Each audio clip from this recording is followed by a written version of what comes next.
기도하겠습니다. 참 좋으신 주님, 귀한 성회를 허락하심에 너무나 감사합니다. 하나님의 그 은혜를 받을 그 시간을 우리에게 주심에 너무나도 감사합니다. 주님께서 허락하신 이 시간, 우리가 온전히 주님 한 분만을 바라보며 주님 한 분만을 찬양하며 주님 한 분만을 예배할 수 있는 시간 될 수 있도록 주님께서 우리의 마음을 허락하여 주옵소서. 말씀을 들으며 우리가 아멘으로 화답하게 도와주시고, 말씀을 들으며 깨달을 수 있는 귀한 은혜의 성회가 될 수 있도록 주님께서 이끌어 주옵소서. 믿사오며 예수 그리스도의 이름으로 기도했습니다. 아멘. 할렐루야. 우리 시간 찬양하라 복되신 구세주, 우리 주님만을 찬양하기 원합니다.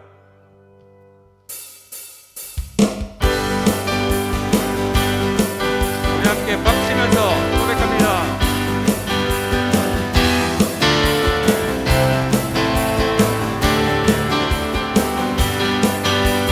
찬양하라 찬양하라 복되신 구세주 예수, 백성들아 사랑을 전하세. 경배하라 하늘의 천군과 천사, 주님 앞에 영광을 돌 복자같이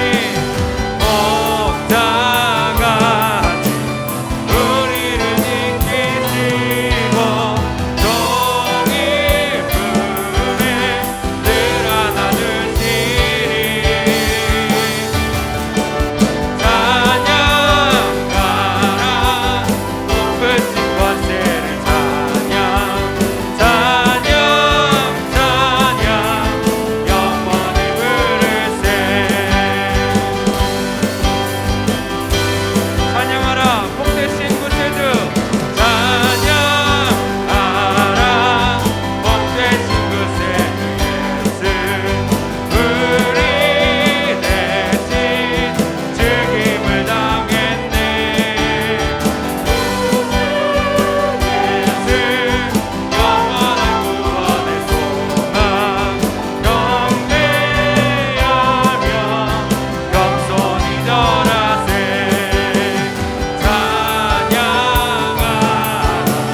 우리 죄 지신 예수, 그의 사랑 한없이 크셔라. 찬양하라 높으신 권세를 찬양, 찬양 찬양 영원히 부르세.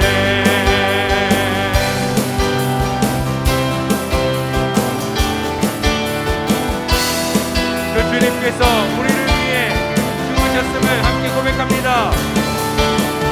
그 주 예수 세상을 이기시고 영광 중에 또는 다시 한번 구주 예수, 구주 예수 세상을 이기시고 영광 중에 또다시 오시네.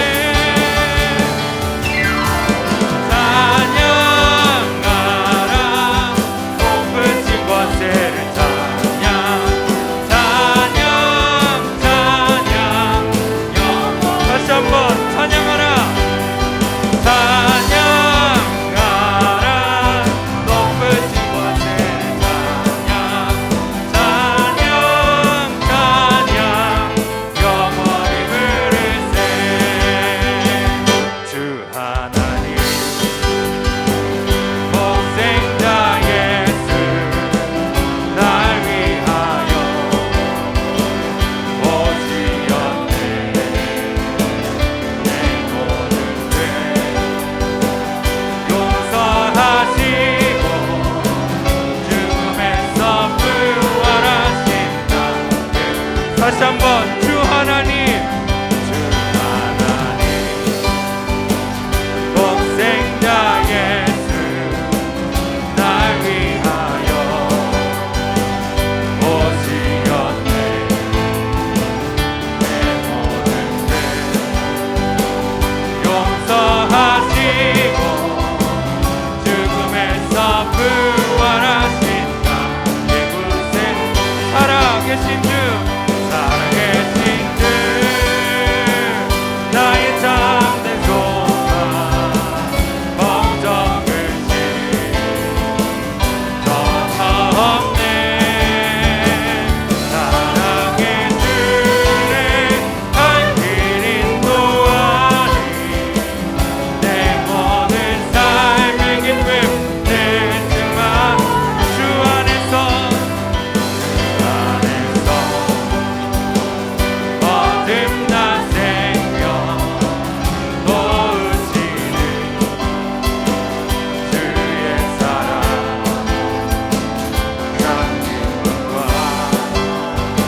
내가 주인 삼을 모든 것 내려놓고 내 주 대신 주 앞에 나가 내가 사랑했던 모든 것 내려놓고 주님만 사랑해.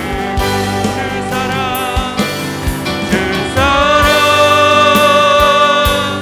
멋진 풍랑에도 깊은 바다처럼 나를 잠잠케 주 사랑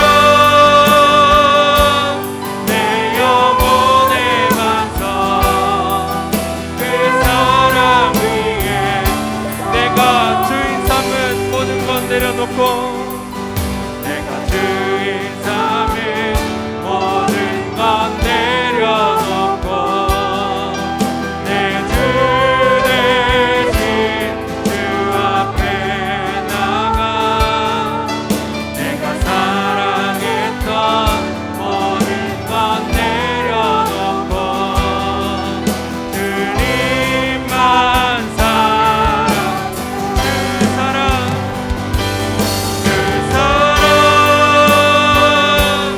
멋진 풍랑에도 깊은 바다처럼 나를 잠잠케 주 사랑 내 영혼의 반석 그 사랑 위에서 주 사랑 멋진 풍랑에도 깊은 바다처럼 나를 잠잠케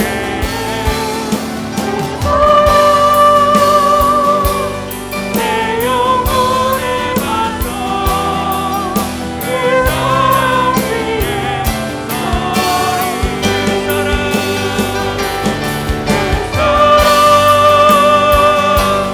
멋진 풍랑에도 깊은 바다처럼 나를 잠잠케 주 사랑 내 영혼의 반석 그 사랑 위에 다시 한번 고백합니다. 주 사랑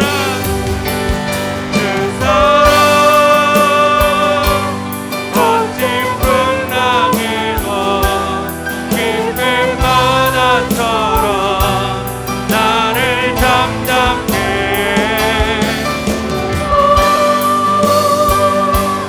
내 영혼의 반석 그 사랑 위에 서리. 우리 함께 기도하며 예배 가운데로 나아갑니다.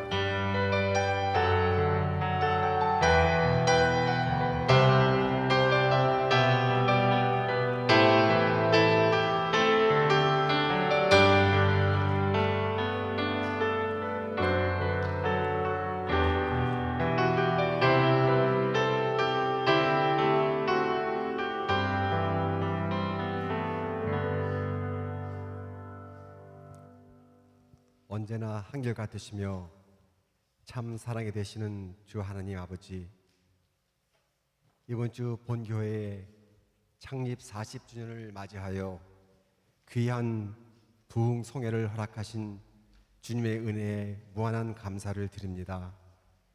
지난 40년간 귀한 사역자님들과 수많은 성도님들을 통하여 예수 그리스도의 반석 위에 본 교회를 세워주시고 이 시간까지 인도해 주셨음에 찬양과 감사를 올립니다. 이 모든 것이 다 주님의 은혜임을 알고 모든 영광을 주 하나님 아버지께 드립니다. 이제 성숙한 장년기를 맞은 주님의 몸 되신 어거스터 감리교회를 들어 어두워가고 있는 이 세상에 복음의 빛을 밝힐 수 있게 하여 주시고 냉랭해진 이 세상에 그리스도의 참 사랑을 나눌 수 있는 능력을 허락하여 주시옵소서. 언제나 저희들을 말씀과 기도로 무장시켜 주시옵고 성령 충만하심을 갈망함이 우리의 마음속에서 뜨겁게 끊임없이 솟구토록 역사하여 주시옵소서. 허락하신 이 부흥 성회를 통하여 주님의 뜻을 더욱 깊고 새롭게 깨달을 수 있도록 인도하여 주시고 모든 성도님들의 심령 속에 부흥의 불꽃을 초대교회에 역사하셨듯이 강하게 내려 주시옵소서. 각 개인의 부흥으로 가정과 교회가 부흥하게 하여 주시고 더욱 주님과 일치하며 새로운 사명감과 결단으로 더욱 신실한 성도가 되기를 간절히 원합니다. 이 귀한 은혜를 이 시간 우리 모두에게 허락하여 주시옵소서. 또한 이달에 계획된 창립 40주년 기념 선교대회를 통하여 선교에 대한 뜨거운 열정을 우리 안에서 회복시켜 주시오고 예수 그리스도의 복음을 이 세상 끝까지 전파하기 위해 온 열정과 힘을 다하는 우리 모두가 될 수 있도록 역사하여 주시옵소서. 부흥 성회를 위하여 예배하신 주님의 귀하신 종 김종환 목사님을 이곳까지 보내주심에 감사를 드립니다. 이 부흥 성회를 인도하시는 김종환 목사님의 사역과 가정을 축복하여 주시고 주님께 크고도 놀라운 영광을 드리는 귀한 주의 종으로 세워 주시옵소서. 주님의 귀한 말씀을 전하실 때 성령 충만케 하여 주시고 우리 모두가 한 마음이 되어 아멘으로 화답하며 회개와 새로운 깨달음과 결단이 넘치도록 역사하여 주시옵소서. 이 예배와 앞으로 있을 모든 부흥성회 위에 함께하여 주시고 드려지는 찬양과 예배를 기쁘게 받아 주시옵기만을 간절히 원합니다. 이 모든 영광을 주님 홀로 받으시고 이 모든 말씀을 우리의 구세주가 되시는 예수 그리스도의 이름만 의지하여 간절히 기도드렸습니다.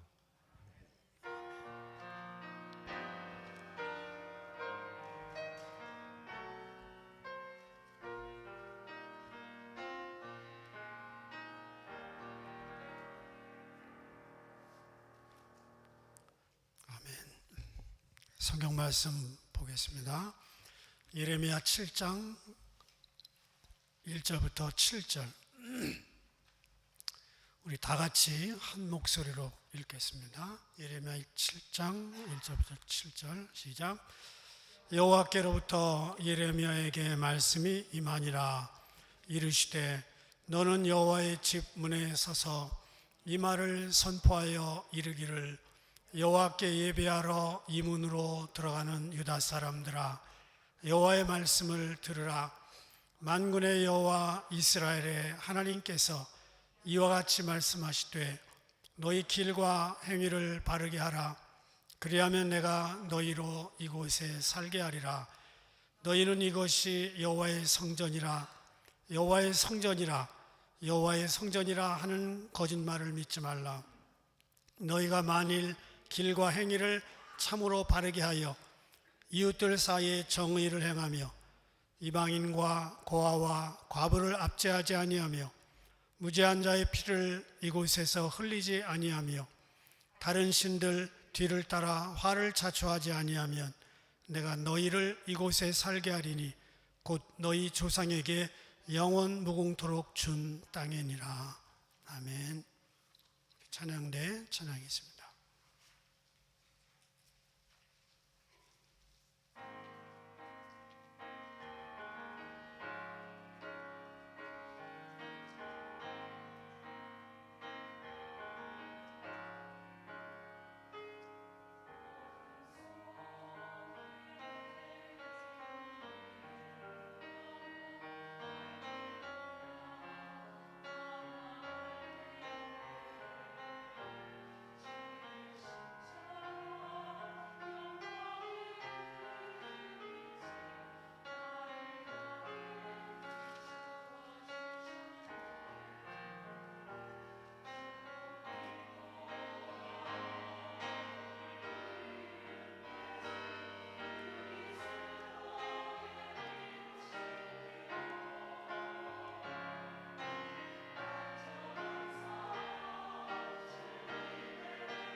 앉으실까요? 찬양대회 앞으로. 감사합니다.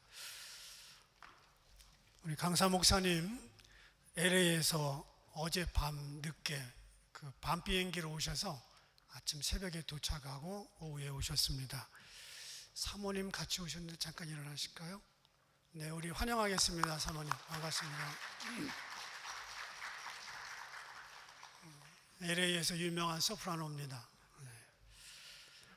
헌금은 들어오시면서 뒤에다 해주시면 강사 목사님은 헌금을 해서 기도해 주시고 말씀 전해 주시도록 하겠습니다. 오늘 첫날 성전에 있으면 구원받을 수 있나요? 도전적인 제목인데 나오셔서 헌금 기도해 주시고 말씀 전해 주시겠습니다. 우리 할렐루야로 환영해 주시면 감사하겠습니다. 할렐루야. 같이 기도하실까요?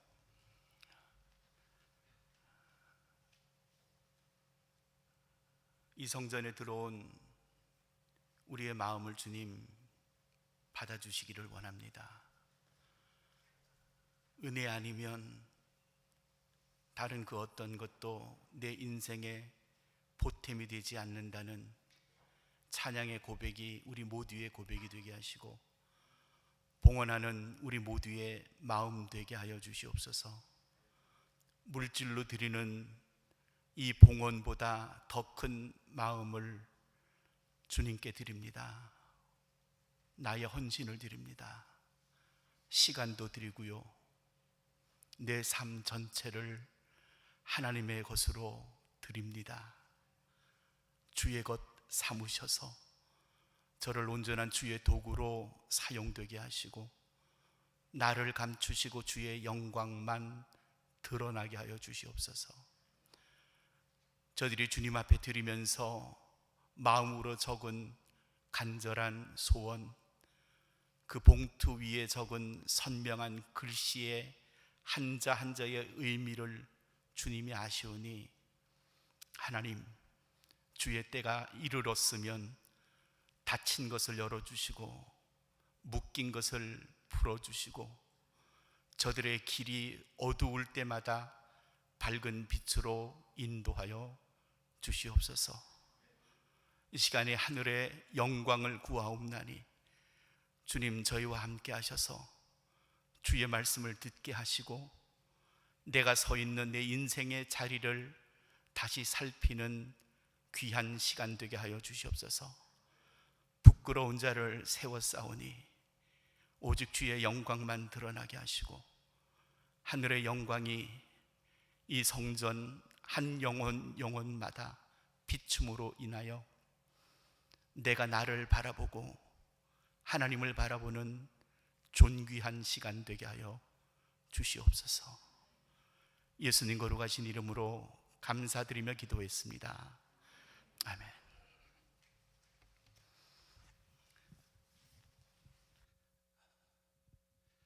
여러분 반갑습니다. 저는 김종환 목사고요.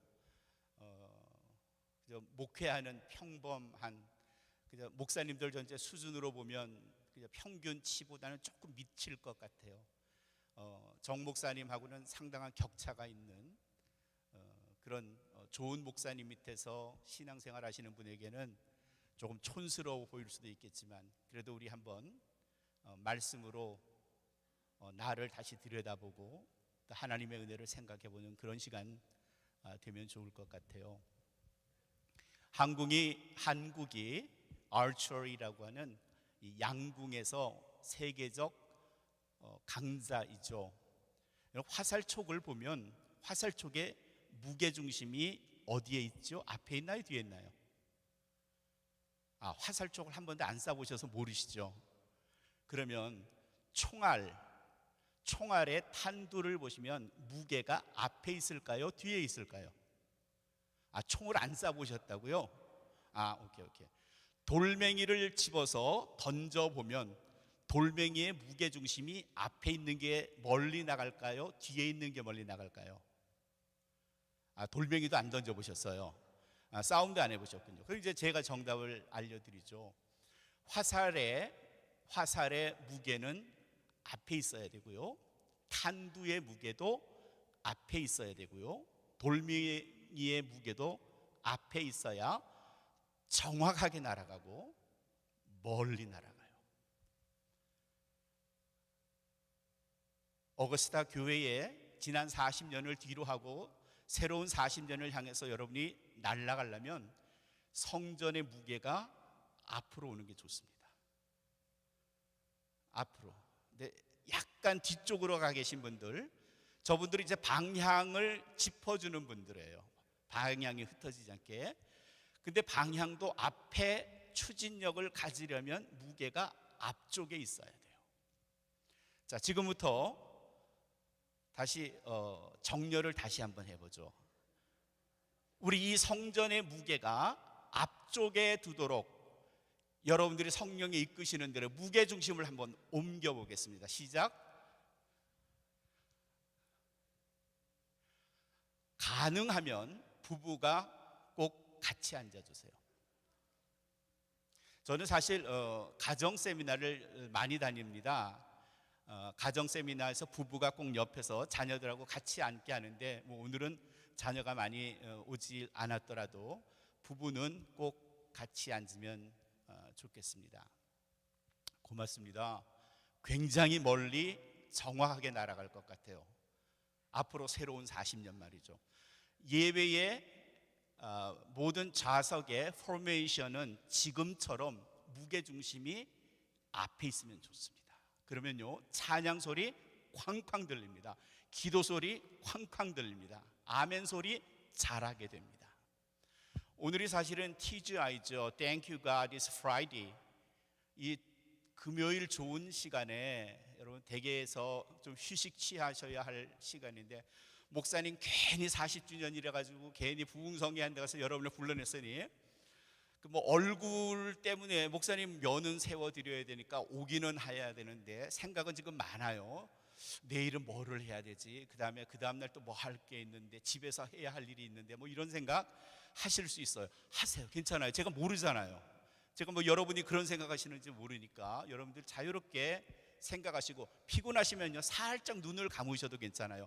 저는 여러분들이 잘 안 보여요. 그러니까 살짝 눈을 감으시고요, 남이 막 박수치면 한 번씩 코를 고르셔도 아무도 몰라요. 근데 박자만 잘 맞추시면 됩니다. 한국의 제일 높은 빌딩이 롯데 빌딩입니다. 123층이고요. 여러분 뉴욕에 가면 마천루라는 높은 빌딩들 있죠. 과거에는 높은 빌딩들을 지을 때 건축을 설계한 사람과 시공하는 사람들이 네 각의 각 끝을 측량을 해서 이게 수직으로 올라가는지를 매 층마다 쟀어야 돼요. 만약에 네 층의 꼭지점이 지상과 수직으로 되어 있지 않으면 기둥 올라가는 빌딩이 옆으로 쏠리게 되죠. 그걸 계속 쌓으면 굉장한 참사가 일어나게 됩니다. 요즘은 과거처럼 그렇게 측량 기술을 이용하지 않고요, 인공위성으로 GPS를 이용해서 이 빌딩이 제대로 지상과 수직으로 수직을 갖춘 채 올라가고 있는가를 점검하면서 매 층을 올립니다. 보통은 층을 올리는 것, 그리고 외관은 어떤가, 내부는 어떻게 되어 있나를 생각하지만, 진짜 기술적인 문제에 있어서, 가장 테크니컬한 문제에 있어서 프라이어리티 넘버 원은 그 빌딩이 지상과 수직을 갖춘 채로 제대로 올라가고 있느냐를 보는 겁니다. 그게 실패하면 다시 무너뜨리고, 몇 층을 무너뜨리고 다시 쌓아 올라가야 합니다. 정교하게 인공위성에서 쏴주는 GPS는 이 빌딩이 좌표대로 제대로 올라가고 있는지를 확인해 줍니다. 지난 40년간 이 교회가 성장해 왔고 아주 괄목할 만한 교회가 되었고, 더군다나 정 목사님 새로 부임하시고 나서 많은 주변의 좋은 평과 여러분들 신앙인들의 좋은 신앙 성장을 통해서 정말 하나님 보시기에 기뻐하는 신앙 공동체가 되었습니다. 개개인 여러분을 보시면 평생 하나님과 함께 했던 그런 분들도 계시고요, 20년 30년 신앙 생활 하셨던 분도 계시고요, 10년 몇 년 혹은 몇 개월 하신 분도 계시죠. 저하고 오늘 그리고 내일 새벽, 내일 저녁 이렇게 세 번의 집회를 통해서 제가 어떻게 이 교회에 가서 말씀을 전하면 좋을까 생각을 했었습니다. 저는 뭐 1년에 한 두어 번 정도 부흥회를 다니는 부흥사는 아니고요, 그냥 목회자입니다. 이 교회에서는 어떤 말씀을 전하는 게 좋을까 고민하면서 기도하면서 생각하다가 세 개의 설교를 골랐습니다. 오늘 설교는 이런 겁니다. 하나님의 말씀인 GPS가, 인공위성이 쌓아 올라가고 있는 우리의 신앙의 탑의 좌표를 맞춰보는 말씀들입니다.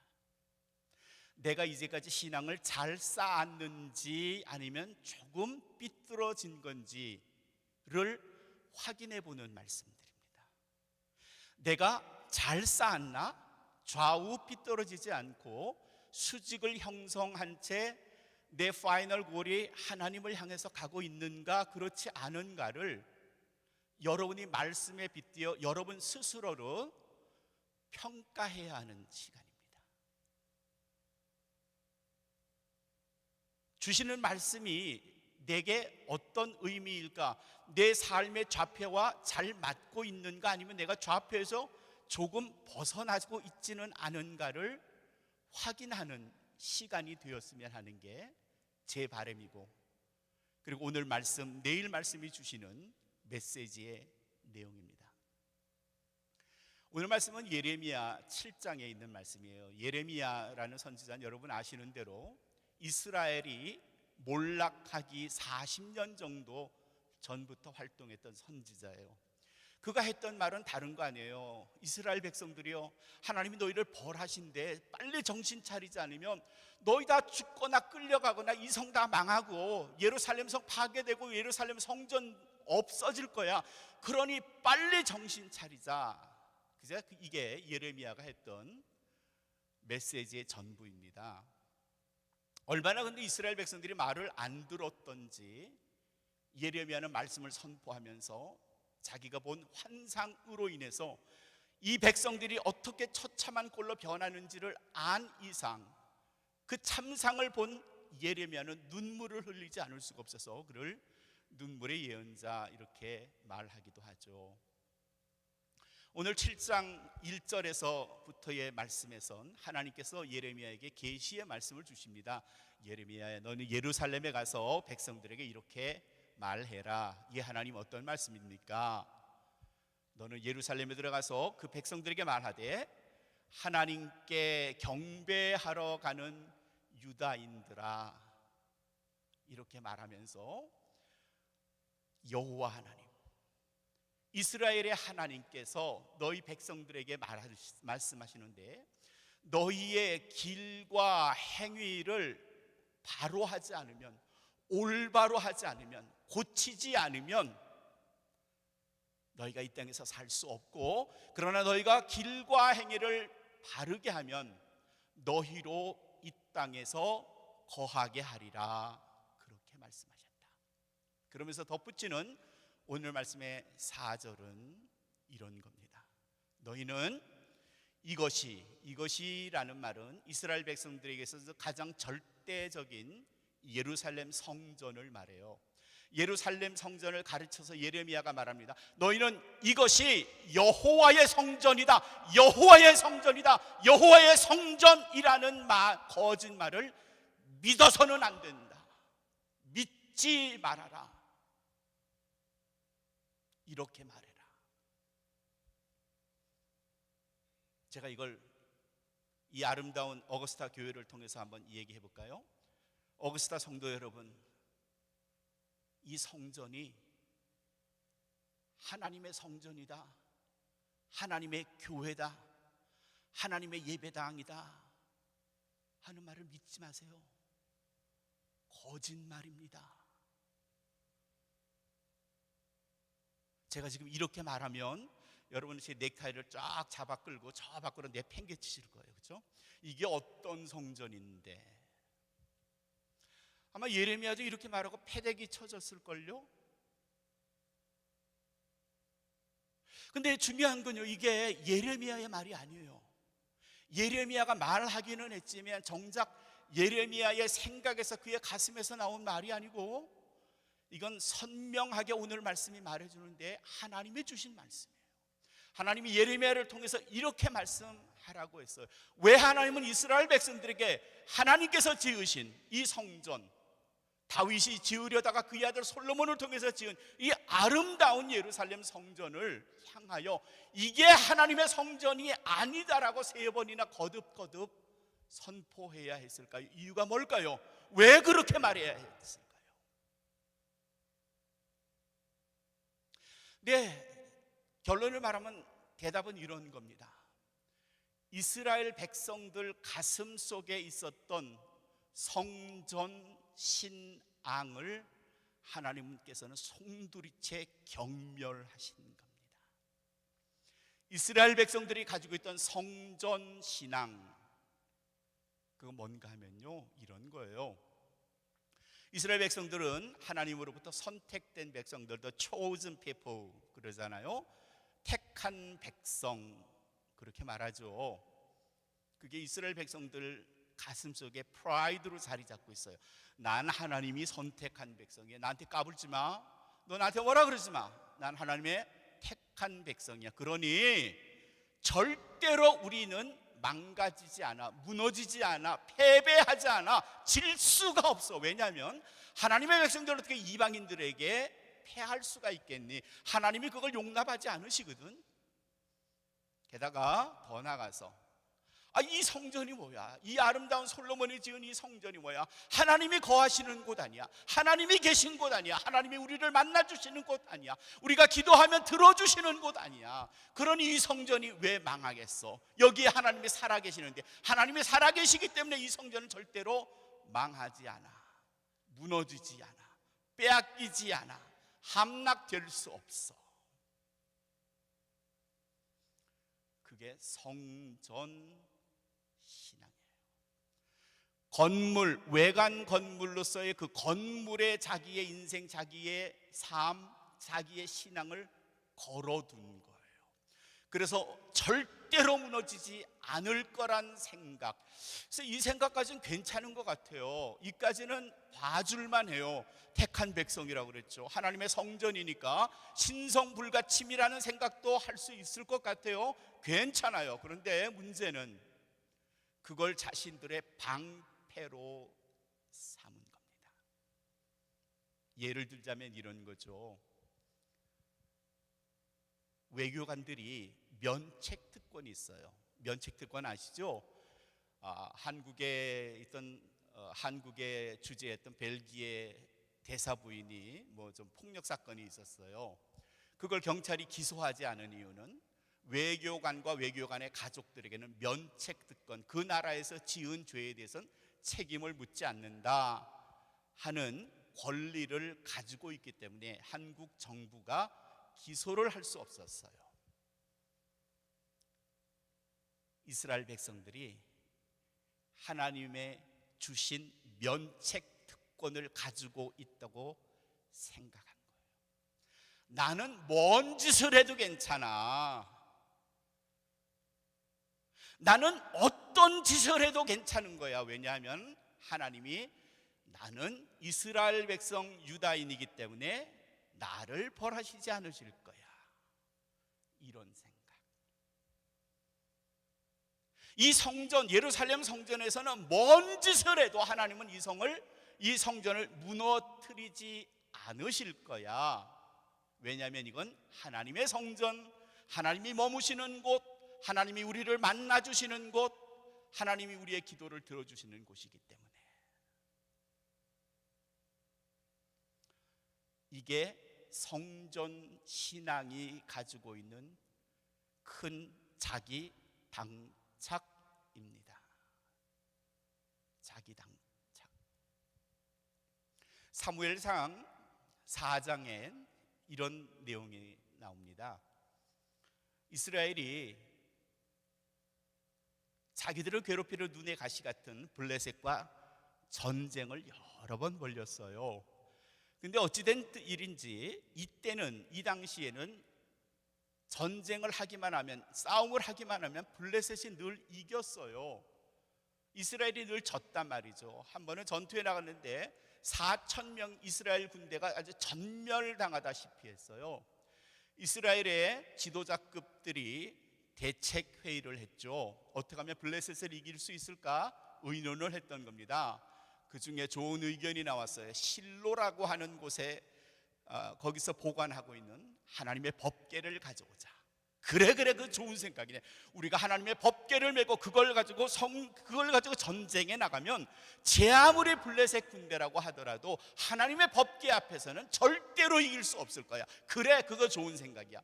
실로에 갔어요. 법궤를 가져왔어요. 그리고 그 다음날 법궤를 앞장 세우고 블레셋 군대와 싸움을 벌였어요. 누가 이겼게요? 누가 이겼을까요? 아직 사무엘상 3장까지 읽으셨죠 지금? 4장에 그거에 나와요. 3장까지 읽으셨으면 4장을 아직 모를 수밖에 없죠.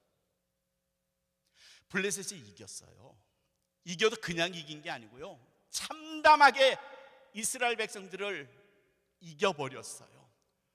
홈니와 비느하스라고 하는 엘리 제사장의 두 아들이 전쟁통에 죽어버렸고요, 그 소식을 듣고 엘리 제사장이 뒤로 자빠져서 목이 부러져 죽고요, 며느리가 조산을 했고요, 엘리 제사장 가문이 풍지박살이 났는데, 더 중요한 건 이스라엘이 졌다는 것도 엘리 제사장의 가문이 몰락했다는 것도 아니고요, 그만 법궤를 블레셋 군대에게 빼앗겨버린 거예요. 자, 우린 여기서 이상하다 하는 생각이 들어요. 하나님의 법궤를 메고 전쟁에 나가면 이겼어야죠. 안 그래요? 이겼어야죠. 근데 왜 진 겁니까? 왜 졌어요? 자, 제가 다른 이야기를 해보죠. 여성분들이 넥레이스를 하잖아요. 목걸이를 할 때 목걸이 펜던트 중에서 가장 많이 하는 게 아마 십자가일 거예요. 십자가. 어떤 여자분 두 분이 산에 올라갔는데 동굴이 있었대요. 그래서 동굴에 비가 와가지고 동굴로 피했어요. 근데 조금 있다가 어떤 사람이 시커먼 옷, 망토 같은 옷을 입고 그 동굴에 싹 들으면서 입을 확 벌렸어요. 그때 그 벌어진 입에는 날카로운 송곳니가 양쪽으로 박혀 있었어요. 누구세요? 나는 드라큘라다. 드라큘라가 그 동굴에 두 여자를 보고 들어왔어요. 그 여자 중에 신앙이 좋은 어떤 권사님 한 분이, 나는 여기 십자가 목걸이를 하고 있으니 나를 못 깨물 걸 그랬어요.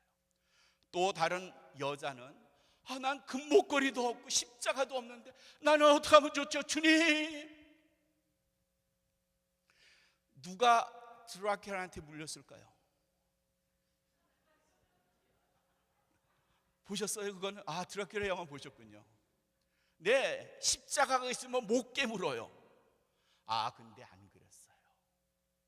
물린 사람은 십자가 목걸이를 걸고 있던 분이었고, 안 물린 분은 아무것도 없던 분이었어요. 십자가를 드라큘라한테 내비치면 드라큘라가 접근을 못한다고요? 정말 그럴까요? 천만에요. 내가 십자가 목걸이를 하면, 성경책을 들고 다니면 사탄이 나한테 안 온다고요? 천만에요. 누가 그런 얘기를 해요? 천만에요. 사탄이 드라큘라가 내가 차고 있는 목걸이를 보고 나를 물지 안 물 건지를 판단할 것 같아요? 천만에요. 내가 목걸이는 없어도 내 심령 속에 내가 하나님을 안고 산다면, 그리스도가 내 안에 살아 계신다면, 십자가 안 비춰도 드라큘라는 내 안에 살아있는 십자가를 보고 내게 접근을 못하지요. 금목걸이 십자가가 드라큘라부터 보호해 줄 거라고요? 그의 마음속은 깡통인데 말이죠. 그의 마음속에 그리스도가 안 계신데 말이죠. 그의 삶은 평범한 사람과 똑같은데 말이죠. 그걸 드라큘라가 구별 못할 것 같아요? 그걸 사탄이 절대로 구분 못할 것 같아요. 그래서 마치 나를 보호해 주는 것인 양 십자가 하나 걸고 나는 이제 안전할 것이다, 이런 생각으로 다니세요? 성경책 차 뒤에 두고 다니면 귀신이 절대로 안 붙는다고요? 귀신이 나를 아는데요, 내 심령을 쪼개보는데요, 십자가가 나를 보호해주는 수호신이 될 수 있어요? No way, no way, no way. 하나님의 법궤를 메고 블레셋 군대와 싸운다 하더라도 그 싸우는 이스라엘 군대 속에 살아계신 하나님이 안 계시다면 그 법궤는 그냥 돌무더기일 뿐이죠. 돌 조각일 뿐이죠. 블레셋 군대가 그걸 본 겁니다. 그걸 안 겁니다. 오합지졸이라는 걸 안 겁니다. 저들은 무기는 들었으나 하나님은 계시지 않는 우리의 밥이라고 생각한 겁니다. 이스라엘 백성들이 이것은 하나님의 성전이고 나는 하나님의 백성이라는 백을 믿었지만 정작 중요한 건 그들의 마음이었습니다. 오늘 말씀의 5절과 6절, 7절, 8절까지의 말씀을 보시면요, 이스라엘 백성들이 하나님 앞에서 얼마나 엉망진창인 채 살았는지 몰라요. 그들은 자기들이 가지는 성전신앙을 무기로 방패로 내세워서 그들은 남을 학대했고요, 공의롭지 못하고요, 정의를 실종했고요, 저울을 속였고요, 과부와 가난한 사람들, 고아들을 학대했고요. 하나님이 하신 거죠. 너희가 선민이라고는 하지만, 너희가 선택된 백성이라고는 하지만, 예루살렘 성전이 무너지지 않을 것이라고 하지만 너희는 가증스럽구나. 너희 삶에는 진실이라고는 찾아볼 수가 없구나. 이런 이스라엘 백성들을 향해서 하나님이 이사야 선지자를 통해서 이사야 1장 12절에 이렇게 말씀하셨어요. 너희가 내 앞에 보이러 오니, 너희가 내 앞에 쇼업 하기 위해서 예배당에 오니 그것을 누가 너희에게 요구하였느냐? 내 마당만 밟을 뿐이니라. 내 마당만 밟을 뿐이니라. 구경꾼이죠. 예배당에 와서 자리에 앉지만 그냥 구경꾼입니다. 참석자일 뿐입니다. 예배자는 아닌 겁니다. 껍데기는 있지만 속은 비어있는 겁니다. 마치 누에 고치가 나방이 돼서 날아가고 남은 빈 꼬치처럼 말이죠. 하나님이 그걸 보신 겁니다. 너희가 내 앞에 보이러 오니라고 말씀하시죠. 보이러 오니. 그것을 누가 너희에게 요구하였느냐? 오늘도 내 마당만 밟고 가는구나. 다른 말로 바꾸면요, 너희는 내게 예배 드린 적이 없구나. 나는 너희를 만난 적이 없단다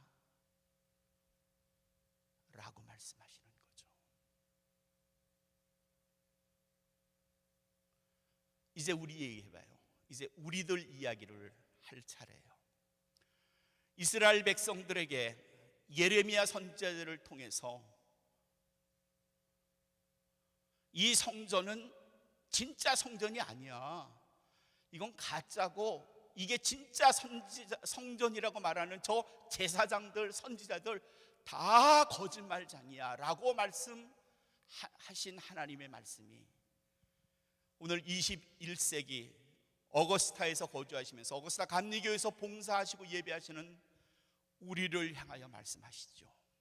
뭐라 말씀하실까요? 너희는 오늘 내 마당을 밟은 것 아니니? 라고 말이죠. 이제 자기 자신을 한번 측량해봐요. 요새 짓는 빌딩은 인공위성을 통해서 GPS로 사각을 맞추고 제대로 건물이 세워가는지를 확인한다고 했는데, 인공위성 같은 우리의 하나님의 말씀으로 우리 신앙의 내 꼭지점을 한번 맞춰보죠. 나는 하나님 앞에 보이러 오는 신앙입니까? 아니면 드리러 오는 신앙입니까? 내 마당만 밟고 가는 신앙입니까? 내 영혼이 하나님을 만나고 가는 신앙입니까? 여러분의 신앙은 어디에 있죠? 어떤 거죠?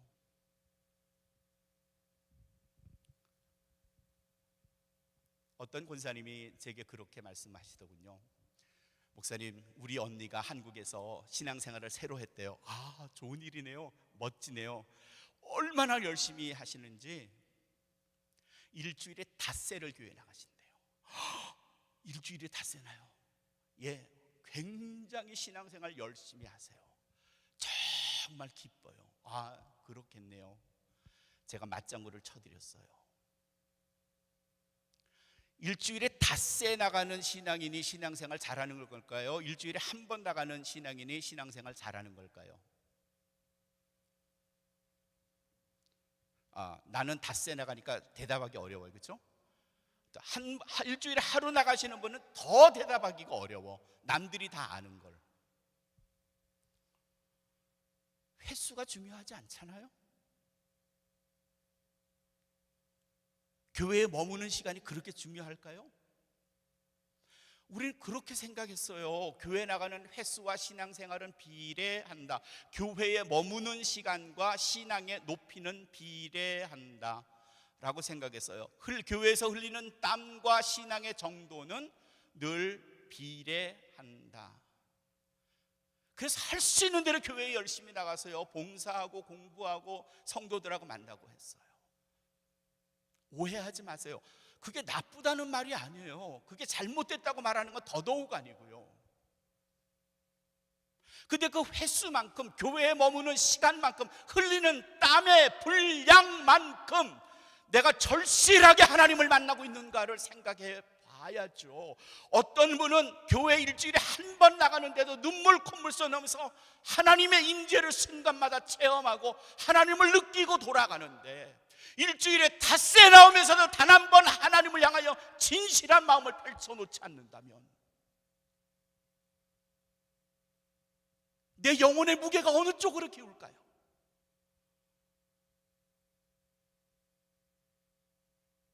혹이라도 내가 쏟는 내 땀, 흘리는 내 눈물, 혹 바치는 헌금의 양, 그게 내 신앙의 척도라고 생각한다면 죄송합니다.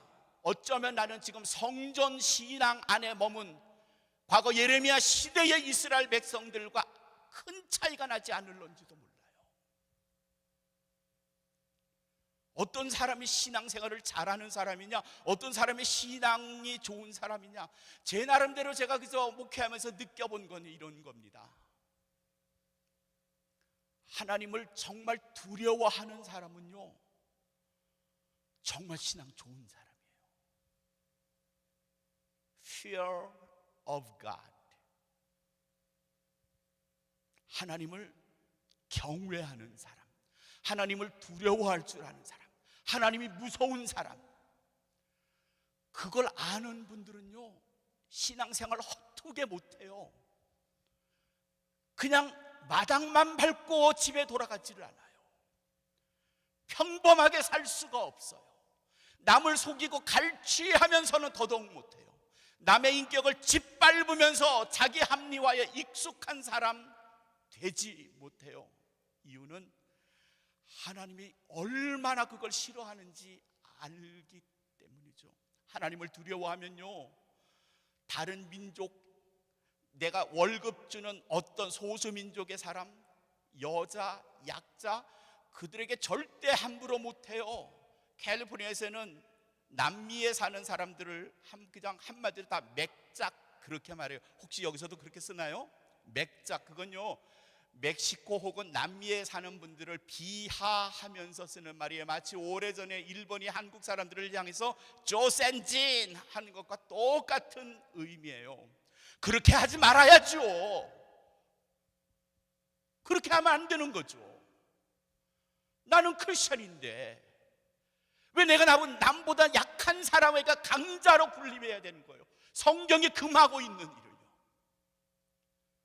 통상 요새는 여자들이 남자를 괴롭히는 경우가 많다면서요. 그렇게 하면 안 되죠. 남자도 하나님이 만드신 상품인데, 인격체인데, 더군다나 물리적 힘이 센 사람, 머슬 힘이 세다고 여자를 함부로 대하는 남자 혹은 남편이 있다면 안 되는 거죠. 그러면 안 되는 거죠. 그건 하나님이 원하시는 일이 아닌걸요. 하나님을 두려워하지 않는 거죠. 왜 교회에서는 제법 괜찮은 척 하는데, 좋은 신앙인인 것처럼 말하는데, 겸손하게 구는데, 아멘도 잘하고 할렐루야도 잘하는데, 교회 밖에 나서 차를 문을 탁 닫는 순간에 왜 말투가 바뀌는 거죠? 왜 표정이 다른 겁니까? 왜 자녀들에게 막대하는 거죠?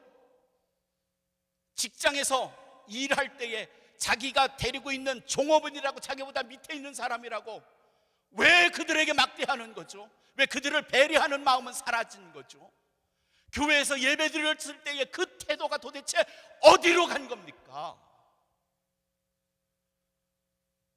오늘 예레미야 7장에서는 하나님이 그걸 조목조목 끄집어내면서, 왜 너희가 나그네와 과부에게 그렇게 부당하게 구느냐? 왜 약자들을 괴롭히느냐? 왜 너희가 저울을 속이느냐? 왜 이자를 많이 받아서 다른 사람을 어렵게 만드느냐고 묻고 계신 거예요. 이게 2500년 전 옛날 얘기가 아니고요, 지금 우리들의 얘기입니다. 다른 말로 할까요? 똑바로 살아라는 말입니다. 정직하게 살아라는 말입니다. 성실해야 한다는 말입니다. 다른 사람을 인격체로 존중하라는 말입니다. 그가 못 배우건 못 가졌건 어떤 사람이건 간에 No matter whoever, 너 그리스도인 아니야? 너 하나님의 사람이라며? 그러면 그렇게 하면 안 되는 거지. 이게 지금 예레미야 7장에서 예레미야 선지자가 하나님의 말씀을 받아서 우리에게 전해주는 메시지죠. 비단 우리만은 아닙니다. 미국 사람도 그렇고요, 캐서릭을 믿는 남미 사람들은 더하고요. 분명히 크리스찬이고 성경을 읽고 기도한다고 하는데요, 남미 분들 남의 상점에 가서 뭐 훔쳐가는 거 다반사예요. 옷가게 하시는 한 집사님 말씀이 기억이 나네요. 멕시코 사람들이요, 너무 웃겨요. 탈의실에 가가지고 옷을 뭐 몇 벌을 지어가지고 몇 벌을 입어보고 벗어보고, 피링룸 말이죠. 그리고 나올 때는 하나만 산대요. 그래서 하나만 사는 줄 알아요. 나가다가 금속 탐지기가 있잖아요, 메럴 디텍터가 있어요. 나가다 삐거리더래요. 그래서 따라가 나가서 봤대요. 그랬더니 핸드백 안에 뭘 또 꾸겨 넣은 거예요. 뺐어요. 다시 그러지 마세요. 오케이. 그리고 나가다 또 삐거려요. 몇 번에 또 주머니에서 나오고요. 그런데도 여전히 삐거려요. 그래서 그 여자 집사님이 그 사람을 데리고 여자 탈의실 가서 옷을 벗어보라 그랬어요. 속내 위아래.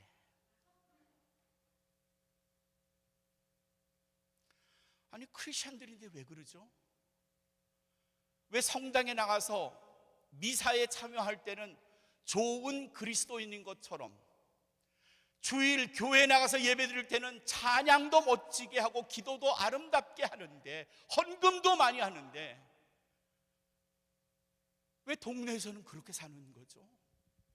왜 집에서는 존경받는 아빠 혹은 남편이 되지 못하는 거죠?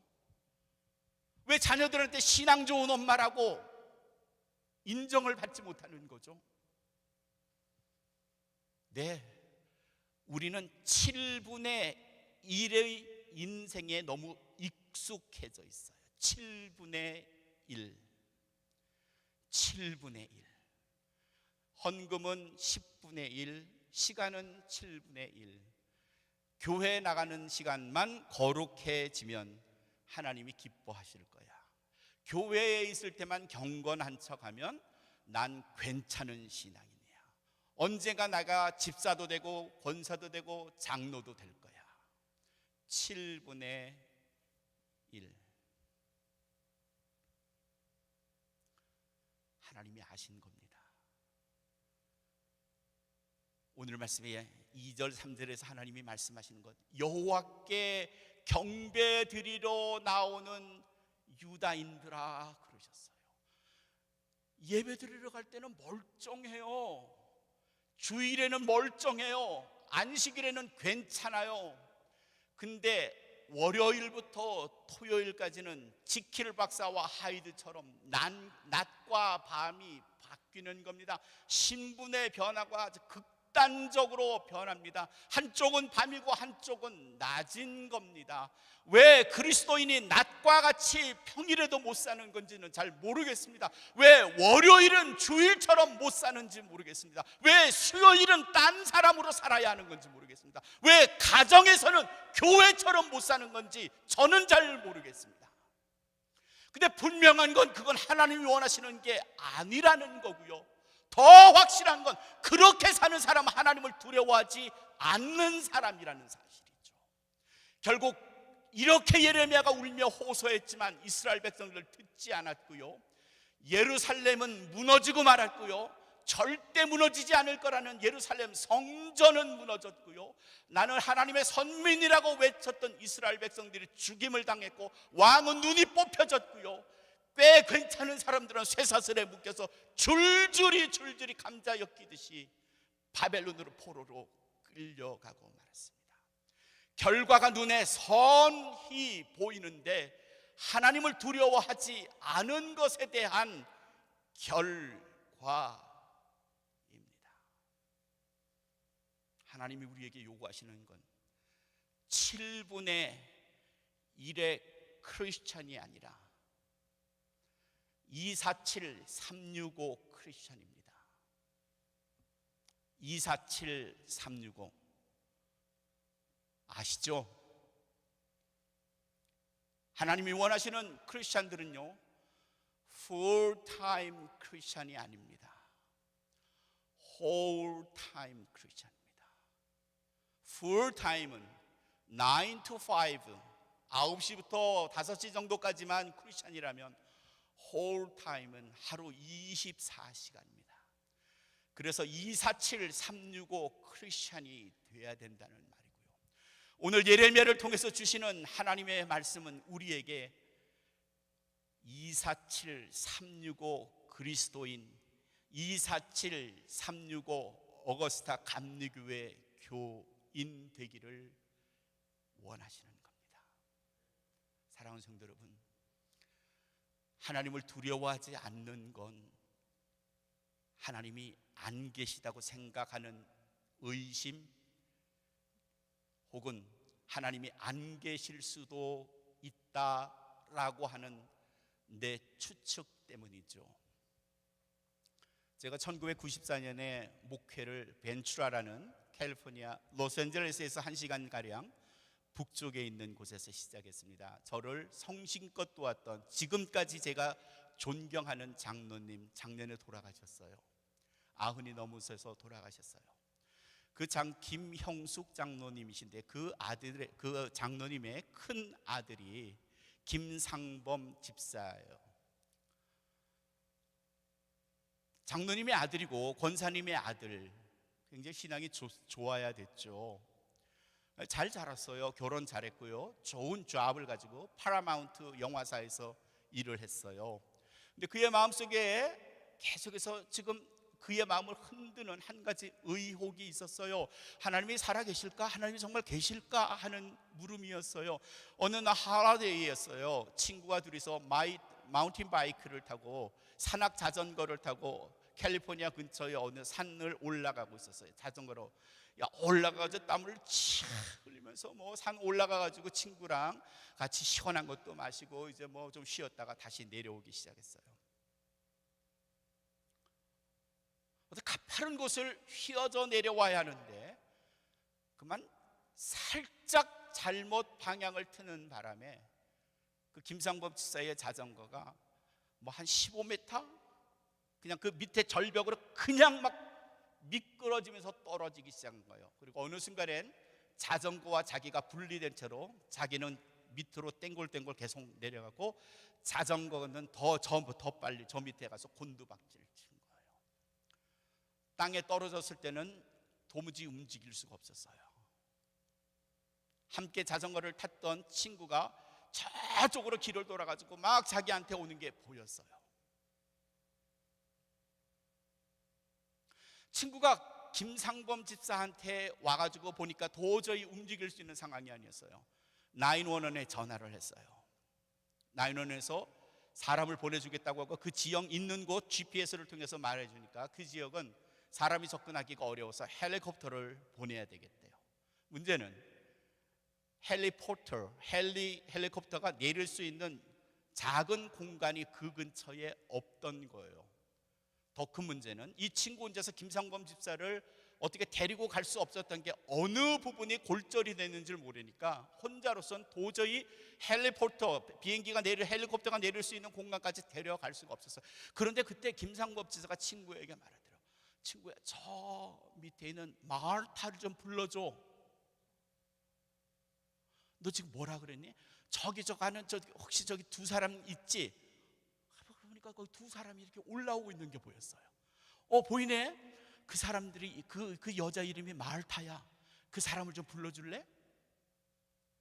이 친구가 도대체 얘가 지금 정신까지 이상된 거 아닌가? 라는 생각이 들었지만 친구 김상범 씨의 말을 듣고 오고 있는 사람을 향해서 헤이 마을타! 불렀어요. 부부인 듯한 두 사람이 올라오면서 마을타 하는 소리를 듣고 여자가 눈을 번쩍 뜨고 손을 막 흔들었어요. 그리고 올라오던 자기 자전거를 옆에 두고 두 사람이 뛰어 올라와서 김상범 집사를 셋이서 등쳐 이렇게 붙들고 무사히 헬리콥터가 도착하는 데까지 갈 수 있었어요. 병상에서 마을타가 왔고요. 친구가 옆에 있었고요. 그리고 김영숙 장로님의 아내 김용옥 권사님이 함께 계셨고요. 그리고 그때의 상황을 조금 정신을 차린 김상범 집사가 말해줘요. 신기하게도 엑스레이를 찍고 MRI를 찍었는데도 아무 상처, 타박상 외에는 없었어요. 뼈 하나 골절이 없었어요. 어찌된 일인지를 아무도 물어보지를 못했지만 김상범 집사가 정신을 차리면서 말해준 내용은 이런 겁니다. 산 위에서 밑으로 내려오고 있는데 하늘이 보이더래요. 그 하늘을 보면서 생각을 한 거예요. 하나님 확실히 계신 걸까요? 하나님이 계시면 제가 알 수 있도록 도와주세요. Please help me, let me know where you are. 근데 그 순간에 길이 꺾어지면서 그냥 아찔하게 밑으로 떨어진 거예요. 자전거가 먼저 내려가고 자기는 그 밑에서 뭔가 잡으려고 했는데 아무것도 잡히는 게 없고 내려가는데 흙소리 돌소리가 들리는 가운데 누군가에게 말하됩니다. 마을타를 불러라. 마르타를 불러라. 자기 주변엔 친구밖에 없었는데 들리는 소리는 돌 굴러 떨어지는 소리밖에 없었는데 너무 선명하게 자기의 귀에 들리는 소리, 마르타에게 도움을 요청하라 라는 그 소리 말이죠. 그리고 땅에 떨어진 거고요. 친구가 온 거고요. 전화를 했고요. 헬리콥터를 불렀고요. 도저히 친구의 힘으로는 어떻게 할 수 없었고요. 그럴 때 그가 말했던 겁니다. 친구야, 마을타를 불러줘. 그래서 마을타를 불렀어요. 그때 마을타는 자기 남편하고 자전거로 올라가고 있어요. 근데 그도 들은 거예요. 내가 너를 도울 때가 왔구나. 지금 너를 부르는 소리를 따라가서 도와줘야 할 하나님의 아들이 있구나, 내 아들이 있구나 하는 소리를 마을타가 올라오면서 들은 거예요. 그리고 그 소리를 듣고 이게 무슨 소리지, 이게 뭐지? 라고 말하는데 저 위쪽에서 마을타라고 말하는 소리를 들은 거예요. 하나님께서 거의 동시에 김상범 집사와 마르타에게 말씀하신 거예요. I'm living with you. 나는 너와 함께 있단다. 나는 내 속에 살아있단다. I'm not a God, dead God. 나는 죽은 하나님이 아니란다 라고 말씀하신 거죠. 기적적으로 헬리콥터를 타고 병원에 와서 김상범 집사가 생각한 거예요. 내가 믿을 수 없던 일을 내게 믿게 하신 분, 그리고 나에게 너무나 분명하게 마르타라는 이름을 넣어주신 분, 나를 그 거친 15m 절벽에서도 받치고 안전하게 내리도록 하신 분, 살아계신 하나님이라고 간증한 거죠. 이런 간증이 그 한 사람만의 간증이 아닌 건 여러분도 아시죠? 그때부터 김상범 집사의 삶의 태도가 달라진 겁니다. 하나님이 살아 계시다는 걸 아니까 무서운 거예요. 조심할 수밖에 없는 거예요. 예배의 태도가 달라졌습니다. 말 버릇이 달라졌고요, 다른 사람을 대하는 태도가 달라졌습니다. 예레미야 선지자는 오늘 하나님의 말씀을 빌어서 그렇게 이스라엘 백성들에게 말합니다. Reform your ways, reform your speech, reform your actions. 너의 생각을 바꿔라. 너의 사는 방법을 바꿔라. 너의 말하는 말버릇을 바꿔라 라고 말하죠. 똑바로 살아라 라는 말입니다. 정직하게 살아라 라는 말입니다. 너희가 성전에 일주일에 한번 예배 드리러 오면 그게 너희를 구해줄 것 같니? 너희가 교회에서 하루에 일주일에 5번 와서 산다고 너희의 신앙이 콩나물 자라듯이 자랄 줄 아니? 너희가 내 이웃을 사랑하지 못하고 내 가족을 존중하지 못하고 약자의 너의 호의를 베풀지 못한다면 너는 그냥 성전 신앙, 껍데기의 신앙, 법궤를 메고 블레셋 군대와 싸우러 나가는 겉껍데기의 이스라엘 병사들과 다름없단다 라고 말씀하시죠. 우리 신앙은 지금 어디에 와 있을까요? 여러분의 신앙은 어때요? 나는 목사니까 괜찮을 거야. 저는 이런 생각 추호도 하지 않습니다. 더 두렵습니다. 제가 목사이기 때문에 더 두렵습니다. 제 말, 제 행동, 제 습관 무지하게 두렵습니다. 제 아내도 있지만 저도 실수투성이에요. 그래도 다시 그 실수 반복 안 하려고 무지하게 애를 씁니다. 말 조심하려고 하고요, 남한테 함부로 하는 일 안 하려고 하고요. 여러분이 가지고 계신 성전 신앙의 겉껍데기는 뭘까요? 오늘 말씀을 들으시면 이젠 그걸 벗어 팽개쳐야 합니다. Reform your ways, reform your speech, reform your action, you reform your lifestyle. 바꾸셔야 합니다. 변화시켜야 합니다. 벗어버려야 합니다. 하나님 앞에서 진실하게 살지 못하면, 하나님을 두려워하는 마음을 갖지 못하면 나는 몰락하는 이스라엘 백성, 무너져가는 예루살렘 성전, 빼앗긴 하나님의 법궤일 수밖에 없고, 그게 우리의 미래, 여러분의 미래일 수도 있습니다. 사랑하는 성도 여러분, 오늘의 말씀으로 여러분이 세워져가는 여러분 신앙의 탑에 내 꼭지점을 맞추셔서 수정하고 다시 짓고, 그래서 하나님이 기뻐하시는 신앙인, 하나님이 안아주시는 하나님의 아들, 딸, 가족과 이웃들에게 존경받는 어거스타 한인교회 성도 여러분 되시기를 주님의 이름으로 축원합니다. 축원합니다. 이제 우리 함께 기도해 보죠.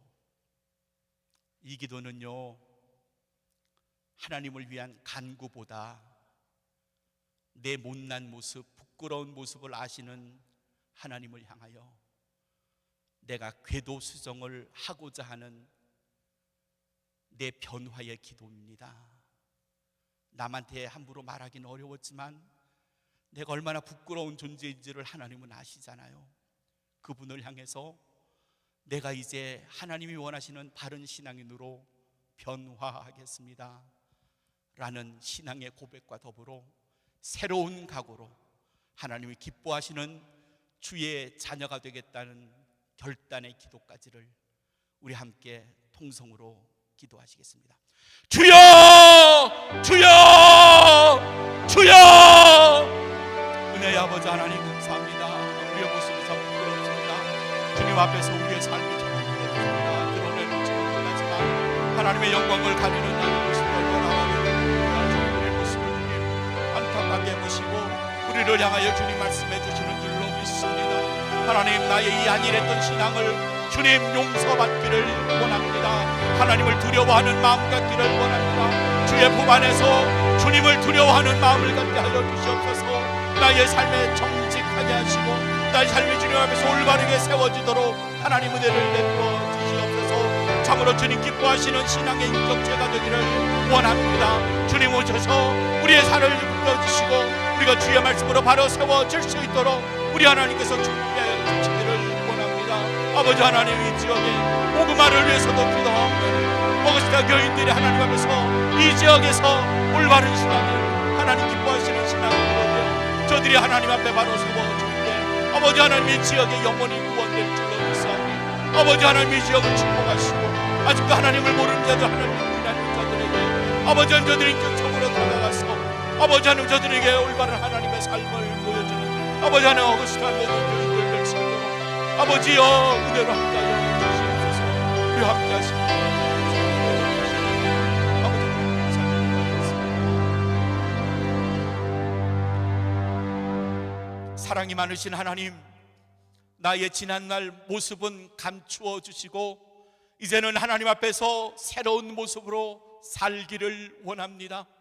월요일부터 토요일까지 나의 삶이 예배가 되게 하시고 주님 앞에 바로 서는 신앙의 모습을 갖추어질 때 이 지역 사회가 변하고 우리의 가정이 변해질 줄로 믿사오니 이제까지 안일한 내 신앙을 주님 바꾸어 주시고 주님을 두려워하는 마음, 주님 앞에 정직히 서겠다고 하는 신앙인으로 많은 사람들에게 본이 보는 본이 되는 신앙인으로 살아가도록 은혜를 함께하여 주시옵소서.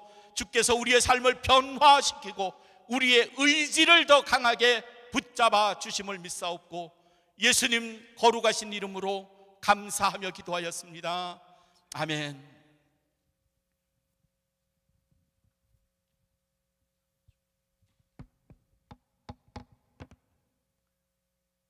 이제는 우리 주님 예수 그리스도의 거룩하신 이름과 우리 하나님의 극진하신 사랑하심과 성령의 역사, 감동, 감화하심이 하나님 앞에 바로 서며 내 삶 전체를 예배로 드리기 원하여 내 마음으로 작정하고 이전을 떠나가는 사랑하는 여기 모인 모든 주의 자녀들, 함께하지 못했지만 이 지역에서 그리스도의 성역화를 위하여 힘쓰는 주의 자녀들 머리 위에 이제로 영원까지 함께하여 주시기를 우리 주님 예수 그리스도의 이름으로 축원하옵나이다. 아멘.